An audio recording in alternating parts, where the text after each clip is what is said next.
راس لیے چلیں گے اسلام آباد، جہاں پر وزیر اعظم عمران خان تقریب سے خطاب کر رہے ہیں۔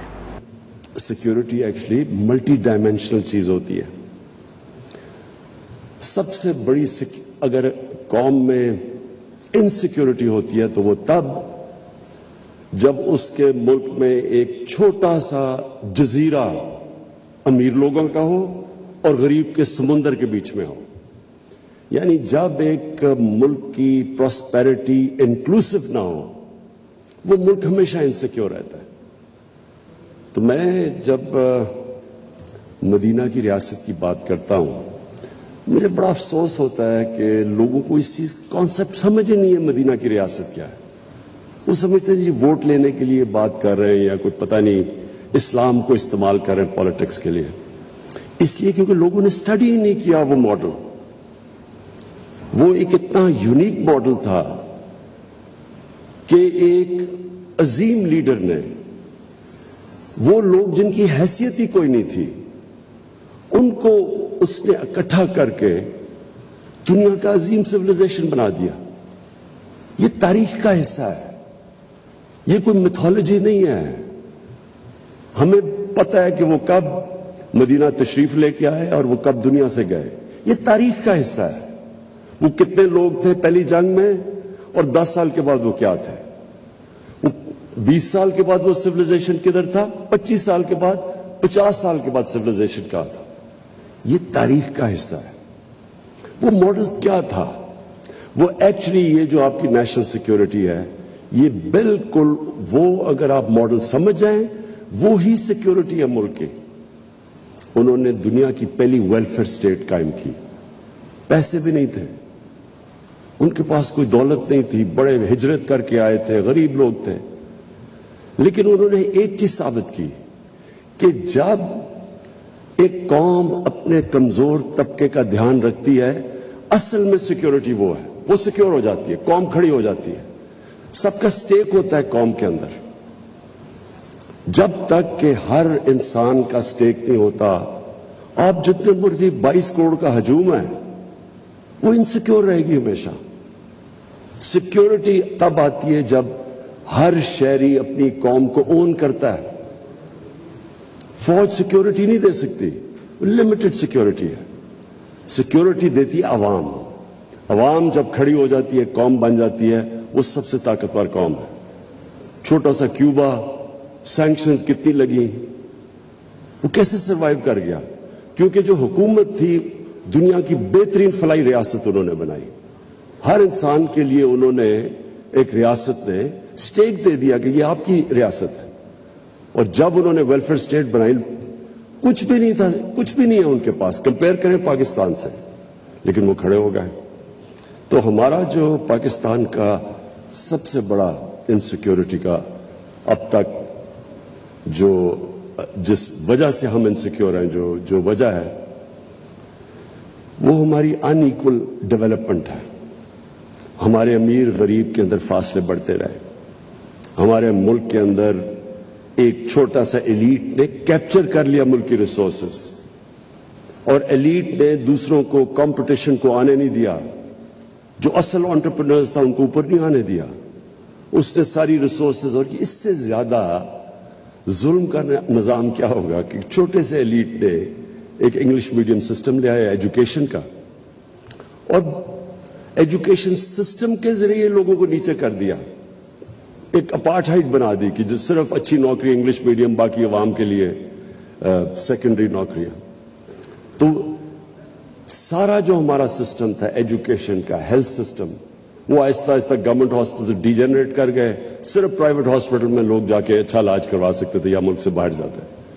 اور وہی جسٹس سسٹم کے اندر بیچارہ غریب جب طاقتور کے سامنے آتا تھا، اس کو جسٹس نہیں ملتا تھا، بے روزگار ہوتا تھا، اس کو کوئی اسٹیٹ کوشش نہیں کرتی تھی اس کی مدد کرنے کے لیے۔ تو ہمارا جو یہ نان انکلوسیو گروتھ ہے، میں اگر مجھے کہیں کہ ایک چیز پاکستان کی انسیکیورٹی میں جس کا سب سے بڑا ہاتھ ہے، وہ یہ تھی۔ اور سیکنڈلی رول آف لا۔ کوئی بھی دنیا میں معاشرہ اگر سمجھتے ہم کہ وہ ترقی کر جائے گا، وہ اپنے پوٹینشیل پہ پہنچ جائے گا، وہ رول آف لا کے بغیر نہیں پہنچ سکتا. اور رول آف لا بڑا سمپل ہے کہ جو معاشرہ طاقتور مجرموں کو قانون کے نیچے نہیں لا سکتا وہ معاشرہ کامیاب نہیں ہو سکتا. اور یہ جو دو سب سے امپورٹنٹ چیزیں تھیں یہ ریاست مدینہ میں اور بڑے انہوں نے زبردست پرنسپلز لے کیے تھے، لیکن اس کی فنڈامنٹل جو بیسس تھا وہ نمبر 1 تھا ویلفیئر اسٹیٹ، نمبر 2 تھا رول آف لا. کیونکہ رول آف لا بھی لوگوں کو اسٹیٹ کے ساتھ جوڑ دیتا ہے. ایک اسٹیٹ جو مجھے انصاف دیتی ہے میں اس کا حصہ بننا چاہتا ہوں، جس کے اندر میرے رائٹس پروٹیکٹڈ ہیں، میری جان اور مال کی حفاظت ہے، میں کمزور سے کمزور ہوں لیکن اسٹیٹ مجھے پروٹیکٹ کرتی ہے، میں اس اسٹیٹ کا حصہ بننا چاہتا ہوں. تو اگر آپ یہ دیکھیں ہندوستان کی تاریخ تو اوپر سے کانکررز آتے تھے نارتھ سے، ایک دفعہ وہ نکلتے تھے افغانستان سے اور قبائلی علاقے سے سیدھا دلی تک پہنچتے تھے. ریزسٹنس کوئی نہیں ہوتی تھی، ہونے نہ ہونے کے برابر تھی. کیوں نہیں لوگ ریزسٹ کرتے تھے؟ کیونکہ لوگوں کا سٹیک ہی نہیں تھا سسٹم میں. فیوڈل سسٹم تھا، اوپر جو بیٹھا ہوا تھا اس کو کوئی جو وہ چاہے کر سکتا تھا، نچلے والوں کے رائٹس ہی کوئی نہیں تھے. تو جو اوپر بیٹھا ہوتا تھا وہ اگر ریپلیس کر دیں تو ان کو فرق نہیں پڑتا تھا، دوسرے جو مرضی آ کے اوپر بیٹھ جائے. جو نیچے لوگ تھے جب آپ ان کا سٹیک ہی نہیں تھا تو وہ سارے کوئی ریزسٹ نہیں کرتا تھا. افغانستان اور قبائلی علاقہ دیکھ لیں، ان کا بڑا ایگیلیٹیرین سسٹم تھا، ان کا رول آف لا بھی وہاں تھا، جو ان کا جرگہ سسٹم تھا، جوری سسٹم تھا، اور وہی جرگہ سسٹم ایک ڈیموکریٹک سسٹم تھا، ایک مشاورت تھی، کوئی اکیلا آدمی فیصلہ نہیں کرتا تھا. تو وہ لوگ اپنی آزادی کے لیے لڑتے تھے. یہ جو سارا قبائلی علاقہ انگریز کے ساتھ 80 سال لڑتا رہا. افغانستان ہے آپ کے سامنے، جو باہر سے آیا اسے ریزسٹ کیا، کیونکہ وہ لوگ آزاد لوگ ہی آزادی کے لیے لڑتے ہیں. جب آپ لوگ آزاد ہی نہیں ہیں تو وہ کون لڑے گا؟ تو یہ جو رول آف لا ہے یہ صرف یہی نہیں کہ لوگ اون کرتے ہیں اس سوسائٹی کو، بٹ وہ پراسپر بھی وہ کرتا ہے معاشرہ. یہ جو بار بار میں اپنے لوگوں کو یونائٹڈ نیشن سیکرٹری جنرل کی جو رپورٹ ہے، فیکٹ آئی پینل کی رپورٹ ہے، جس میں وہ کہتے ہیں کہ $1.6 ٹریلین 1.6 ٹریلین ڈالر 1600 ارب ڈالر ہر سال غریب ملکوں سے جاتا ہے امیر ملکوں سے اللیگلی، منی لانڈر ہو کے. غریب ملکوں سے جاتا ہے امیر ملکوں سے. کون لے کے جاتا ہے؟ طاقتور جو کرپٹ لوگ ہیں غریب ملک کے، جو رولنگ ایلیٹس ہیں، وہ چوری کر کے اپنے ملک کا پیسہ ویسٹرن کیپٹلز اور آف شور اکاؤنٹس میں لے جاتے ہیں. تو یہ سارے طاقتور ہیں، وہ کیوں نہیں روک سکتے؟ کیونکہ ان کا رول آف لا نہیں ہے. سسٹم طاقتور ڈاکو کو کنٹرول نہیں کر سکتا، اس لیے وہ غریب ہے. نائجیریا دیکھیں، ان کے ابھی مجھے ڈیفنس منسٹر آئے تھے، میری ان سے میٹنگ ہوئی تو میں نے ان سے پوچھا، میں نے کہا تمہارا تیل کا کیا ریونیو ہے؟ 80% نائجیریا کا جو ریونیو ہے وہ تیل سے آتا ہے، لیکن وہ غربت ہے. اور وہ خود مجھے کہتے ہیں کہ ہم کرپشن نہیں کنٹرول کر پا رہے ہیں. کرپشن چھوٹے لیول کی ملک کو تباہ نہیں کرتی، لوگوں کے لیے انکنوینئنس ہے. لیکن جو ٹاپ لیول کی کرپشن ہے، بیسکلی جو لوگ، جس طرح ہمارے نبی صلی اللہ علیہ وسلم نے کہا تھا کہ تمہارے سے پہلے بڑی قومیں تباہ ہوئی، طاقتور چوری کرے تو اس کو چھوڑ دو، غریب چوری کرو تو جیل میں ڈالو. تو بیسکلی یہ سیکنڈ میری ریزن ہے کہ جب تک ایک قوم رول آف لا اسٹیبلش نہیں کرتی وہ ہمیشہ ونربل رہتی ہے، کیونکہ اکانومی اس کی کبھی تکڑی نہیں ہوتی. اور تیسری چیز خودداری، انڈیپینڈنٹ فارن پالیسی. یہ انڈیپینڈنٹ فارن پالیسی کیوں ضروری ہے؟ ہم اپنا پاکستان کی اپنی تاریخ دیکھ لیں. ہماری انڈیپینڈنٹ فارن پالیسی ہوئی نہیں. شروع میں تو اٹ میڈ سینس. ہمارے جب پاکستان بنا تو بینکرپٹ تھا، ریسورسز بھی نہیں تھی، ریفیوجی پرابلمز تھے. تو تب تو گورنمنٹ سے، جس طرح سیکنڈ ورلڈ وار میں مارشل پلان آیا یورپ میں، کہ ایک بالکل ڈیوسٹیٹڈ سسٹم کے اندر تو آپ بورو کرتے ہیں یا ایڈ لیتے ہیں.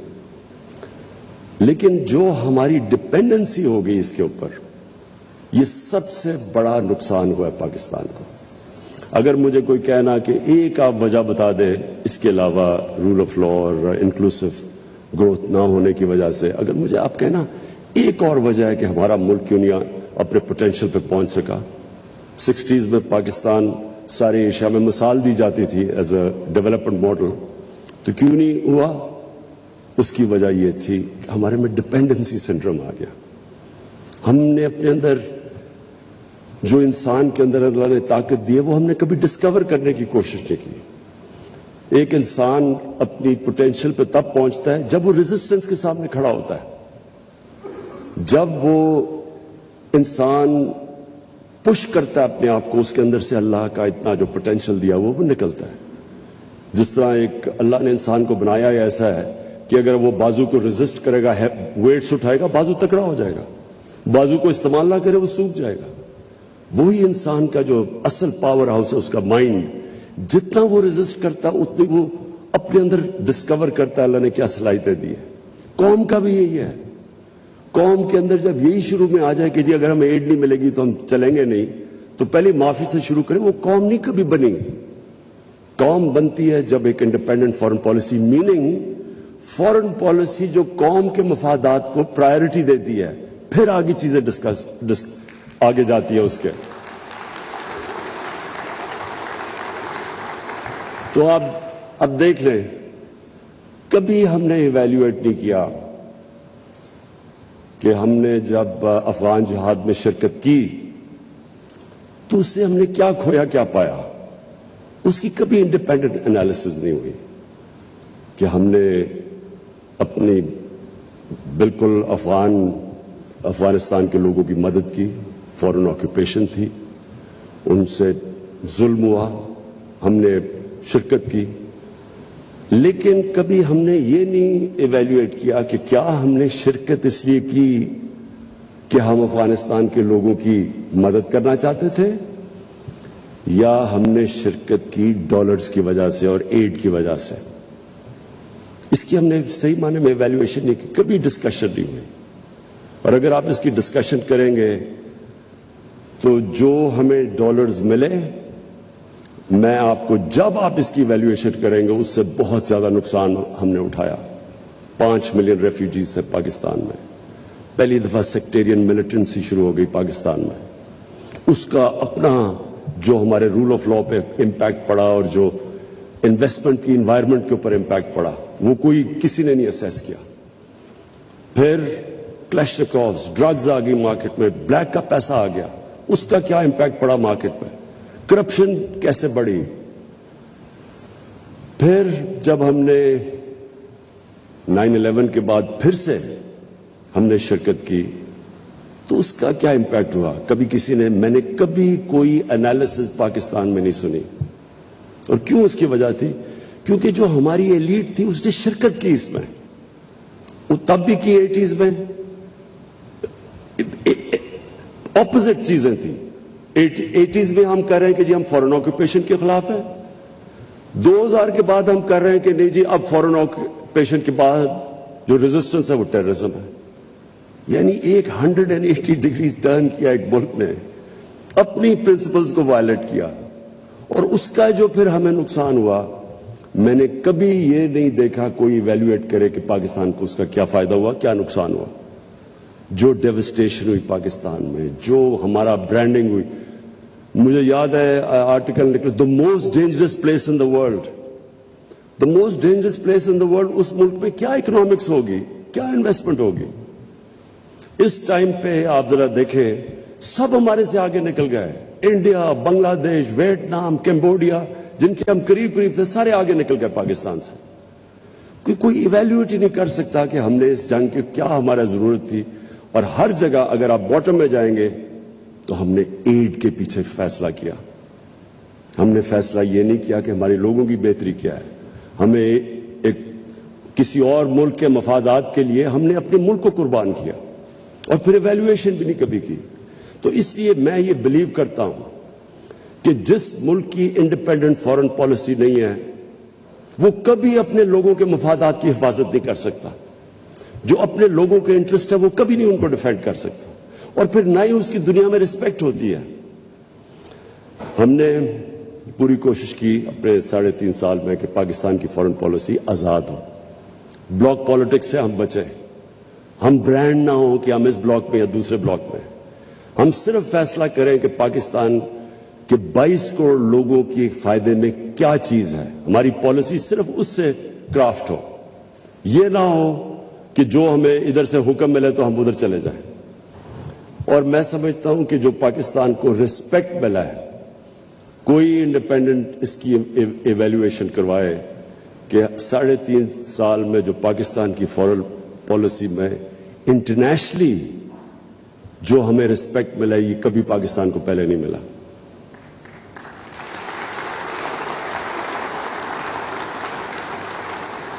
ہمیں بڑا ناراض ہو کے ایک ہمارے بڑے طاقتور ملک کہا جی آپ رشیا کیوں چلے گئے. ایک ملک کو کہہ رہے ہیں کہ آپ نے رشیا کا دورہ کیوں کیا, اور غصے ہو گئے ہیں. ہندوستان جو ان کا ایلائی ہے کوڈ کے اندر, ان کا ایلائی ہے, اس کی پوری مدد کر رہے ہیں. وہ نہ تو صرف ہندوستان وہ روس سے نیوٹرل ہے, وہ ان سے تیل امپورٹ کر رہے ہیں جب ان کے اوپر کوشش کر رہے ہیں سینکشنز لگانے کی کہ رشیا کو پریشرائز کریں. اور میں آج بیان پڑھ رہا ہوں برطانیہ کی فارن سیکرٹری کا کہ جی ہم ہندوستان کو نہیں کہہ سکتے ان کی انڈیپینڈنٹ فارن پالیسی ہے, اٹس این انڈیپینڈنٹ کنٹری. تو ہم کیا ہیں, ہمیں تو صرف آپ وہاں کیوں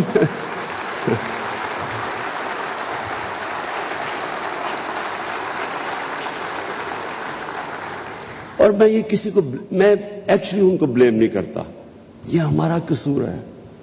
میں ابھی دیکھ رہا تھا کل ہمارے جنہوں نے اچکنے سلوائی ہوئی ہیں وہ انٹرویو دے رہے تھے, جی امریکہ کو ناراض نہیں کرنا چاہیے, وہ کھڑے ہو کے انٹرویو دے رہے ہیں, ہو امریکہ کے بغیر ہمارا گزارا نہیں ہو سکتا. ان لوگوں کی وجہ سے آج ہم یہاں پہنچے ہیں. انہوں نے اپنے ملک کو اپنے ایلیٹ کے, پھر سے میں ریپیٹ کرتا ہوں, قوم کے نہیں, ایلیٹ کے انٹرسٹ میں قربان کیے اپنی قوم. ان کے لیے انہوں نے سارے ہمارے ملک کو ذلیل کیا دنیا میں, ہمارے اکنامک انٹرسٹ انہوں نے قربان کیے اپنے ذاتی, جن کے پیسے باہر پڑے ہیں, دولت باہر پڑی ہوئی ہے. ڈر رہے ہیں وہ کہ جی وہ جو رشین اولیگارکس کے پیسے سے اور آف شور اکاؤنٹ سے ہو رہا ہے وہ ان کے نہ ہو جائیں پھر. اس لیے یہ ہمارے سارے ملک کی عزت کو داؤ پہ لگاتے ہیں. کبھی کسی ملک کی عزت نہیں ہوتی جو اپنے پیر پہ نہیں کھڑا ہوتا. ہمیشہ خوددار انسانوں کی عزت ہوتی ہے. غیرت مند انسان کی ساری دنیا عزت کرتی ہے. جو اپنی عزت ہی نہیں کرتا اس کی کس نے عزت کرنی ہے. وہ حکم دیتے ہیں, ہم تمہیں اگر یہ تم نے اس فلانے کو نو کانفیڈنس میں شکست نہ دی تو بڑے کانسیکوینسز ہوں گے. یہ کبھی کوئی ایک ملک کو کوئی اس طرح کا تھریٹ دے سکتا ہے کیا؟ ہم کو یعنی کیسے ایک قوم کی, میں آپ کو یقین بتاؤں کہ ان کے اپنے اخباروں میں یہ پتہ چل جائے تو ان کی ایڈمنسٹریشن کو اپنے اخباروں سے خوف آئے کہ ایسے کوئی کسی کے افیئرز میں مداخلت نہیں کرتا. یہ ہماری غلطی ہے. ہم نے ان کو امپریشن دیا کہ جی آپ کے بغیر ہم زندہ نہیں رہ سکتے. تو میں اس کو سمرائز کرتا ہوں. نیشنل سیکیورٹی ملٹی ڈائمینشنل چیز ہے. سب سے بڑی ڈپینڈ کرتی ہے کہ آپ کی قوم آپ کے ساتھ, ملک اور قوم, گورنمنٹ اور قوم ایک ہی ہیں. جب وہ ایک ہو جاتے ہیں کوئی چیز امپاسبل نہیں ہوتی. اور وہ تب ہوتی ہے جب کہ گورنمنٹ لوگوں کے انٹرسٹ, ان کے نیڈز کی دھیان رکھتی ہے. مجھے جو سب سے بڑی خوشی ہے وہ یہ کہ ہم نے وہ کام کیا جو ڈیولپ ملکوں کے اندر بھی نہیں ہے. Universal health coverage. ہم نے ہیلتھ کارڈ لے کے آئے ہیں جتنے ہمارے صوبے ہیں, پنجاب, کے پی, گلگت بلتستان اور آزاد کشمیر, ہر خاندان کو ہم نے ہیلتھ کارڈ دیا, ہیلتھ انشورنس. 10 لاکھ روپیہ خاندان کسی بھی ہاسپٹل میں جا کے علاج کروا سکے. یہ یاد رکھیں, گورنمنٹ میں نہیں, وہ جو پرائیویٹ ہاسپٹل کا سوچ بھی نہیں سکتا تھا, آج غریب سے غریب آدمی جا کے پرائیویٹ ہاسپٹل پہ اپنا علاج کروا سکتا ہے. یہ اس لیے کہ جو سب سے زیادہ ونربلٹی ایک انسان کی ہوتی ہے وہ جب اس کے گھر میں بیماری ہو اور اس کے پاس پیسہ نہ ہو علاج کروانے کا، یہ سب سے زیادہ ایک گھر میں عذاب ہوتا ہے۔ اور ہم نے جتنی بھی اس کی ریسرچ اور سرویز کی گئی ہیں، ایک خاندان جو گزارا کر رہا ہوتا ہے، اچھا بھلا پیر پہ کھڑا ہوتا ہے، ایک بیماری کی وجہ سے وہ غربت کی لکیر کے نیچے چلا جاتا ہے، بورو کرنا پڑتا ہے ان کو پیسہ۔ تو یہ میں سمجھتا ہوں کہ ہمارا سب سے بڑا ہماری اچیومنٹ ہے۔ اس کے بعد جو بھی ہمارے سوشل پروٹیکشن پروگرامز ہیں جو کبھی پاکستان میں نہیں آئے، تو کوشش یہ ہے کہ نچلے لوگوں کو اوپر اٹھائیں اور ان کو انکلوڈ کریں۔ جو سٹرگل ہے وہ پاکستان کی سب سے بڑی سٹرگل رول آف لا کی ہے۔ طاقتور مافیاز، رولنگ ایلیٹس، ان کو عادت پڑی ہوئی ہے، یہ سب سے زیادہ ریزسٹ کرتے ہیں کہ اپنے آپ کو قانون کے نیچے لانے کے لیے، اور یہ ہماری ایک جنریشن کی بہت بڑی سٹرگل ہے۔ اور انشاءاللہ یہ کرٹیکل ہے، جب ہم جیتیں گے تو یہ ملک ایک اور ہی لیول پہ چلا جائے گا۔ اور آخر میں یہ جو خودداری ہے، یہ میرا بلیف ہے کہ انسان اپنے پوٹینشیل پہ پہنچتا نہیں جب تک وہ اپنے پیر پہ کھڑا نہیں ہوتا، اور جب تک وہ اپنے آپ کو چیلنج کے سامنے کھڑا نہیں ہوتا۔ جو بھی آسان راستہ لیتا ہے وہ کبھی بھی آسان راستہ لے کے کسی نے بڑے کام نہیں کیے۔ قوم بھی جب تک وہ اپنے آپ کو چیلنجز، اور وہ چیلنج آتا ہی تب ہے جب آپ کی انڈیپینڈنٹ فارن پالیسی ہو، لیکن رسپیکٹ تب آتا ہے۔ اور میں یہاں ہندوستان کو داد دوں گا کہ ان کو جس طرح کی انہوں نے فارن پالیسی رکھی ہے، ہمیشہ انہوں نے ان کی فارن پالیسی انڈیپینڈنٹ رہی ہے، اپنے لوگوں کے لیے رہی ہے، اور وہ بڑا پروٹیکٹ کرتے ہیں اپنی انڈیپینڈنٹ فارن پالیسی۔ اور انڈیپینڈنٹ فارن پالیسی سے یہ ہے، میں صرف اپنی آخر میں کنکلوڈ کروں کہ ہم نے سعودی عربیہ، ترکی سے، ایران سے، ان کی آپس میں اختلاف پوری کوشش کی، بجائے یہ کہ ہم فریق بنے، ہم نے کوشش کی کہ ان کو اکٹھا کرنے کی۔ پھر افغانستان میں پاکستان کا بہت بڑا رول ہے، ہم نے پوری کوشش کی کہ جو افغانستان کا پیس پروسیس ہے اس کو ہم آگے بڑھائیں۔ یہ جو بھی یوکرین کی کانفلکٹ جس پہ ہمارے پرانے دوستوں کو بڑا غصہ چلا کہ کیوں چلا گیا میں رشیا، اس میں آپ کو بتاؤں کہ یورپین یونین کاؤنسل کے پریزیڈنٹ نے مجھے ٹیلی فون کر کے کہا، کیونکہ ہم نیوٹرل تھے، انہوں نے ہمیں کہا کہ ہم اور چائنا کے ساتھ مل کے کوشش کریں کہ یہ جو کانفلکٹ ہے اس کی کوئی ریزولوشن کی طرف جائے۔ پھر یوکرین کے پریزیڈنٹ زیلنسکی نے مجھے کال کی، اس نے بھی مجھے کہا کہ ہم کوشش کریں کہ چائنا کے ساتھ مل کے اس کانفلکٹ کی ریزولوشن پہ جائے۔ پھر شاہ محمود قریشی کل چائنا میں تھے، انہوں نے بائی لیٹرل میٹنگز کی، یہ ڈسکس کیا چائنیز فارن منسٹر سے علیحدہ اور رشین فارن منسٹر سے علیحدہ، اور کوشش کی کہ ہم کسی طرح ہم انوالو ہوں اس پیس پروسیس میں۔ لیکن یہ صرف تب ہو سکتا ہے جب آپ نیوٹرل ہوں، جب آپ کو کوئی بلاک پالیٹکس کا حصہ نہ سمجھے، بیکاز اس وقت تو آپ کی کریڈیبلٹی ختم ہو جاتی ہے۔ تو انشاءاللہ جو پاکستان میں انویزج کرتا ہوں، نیا پاکستان، اس میں یہ ساری چیزیں ہوں گی: رول آف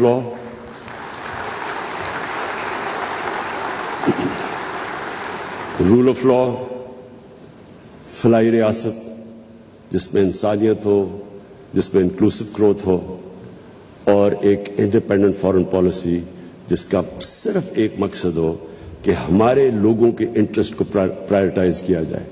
اور ہم کبھی بھی، یہ جو سب سے بڑا ٹریپ ہے، ایڈ کی وجہ سے، ڈالرز کی ایڈ کی وجہ سے اپنے لوگوں کے انٹرسٹ کمپرومائز نہ کریں۔ ایویلویشن کریں کہ آج تک جو ہم نے ایڈ لے کے پالیسیز بنائی ہیں اس سے ہمارے لوگوں کو کیا فائدہ ہوا، یا کیا نقصان ہوا۔ اور میں آج آپ کو کہتا ہوں کہ سب سے بڑی قیمت ہماری عوام نے اٹھائی ہے۔ جب ہم نے ڈالرز لے کے کانفلکٹس کے اندر حصہ لیا ہے تو قیمت تو ہماری عوام نے اٹھائی ہے۔ ایلیٹ جو چھوٹی سی تھی، جن کے بینک اکاؤنٹس بھی باہر ہیں، آف شور اکاؤنٹس، ان کو تو فائدہ ہوا ہوگا، لیکن پاکستان نے لوز آؤٹ کیا۔ تو میں معید آپ کو پھر سے اینڈ میں سیکیورٹی ڈائیلاگ کی خراج تحسین پیش کرتا ہوں۔ یہ بڑا زبردست آپ نے کام کیا سارے سٹیک ہولڈرز کو، تاکہ ہمارا ایک کنسنسس بنے سارے ملک میں کہ جو ہمارا سیکیورٹی کا جو روڈ میپ ہے وہ سب سٹیک ہولڈرز اس کو اون کریں۔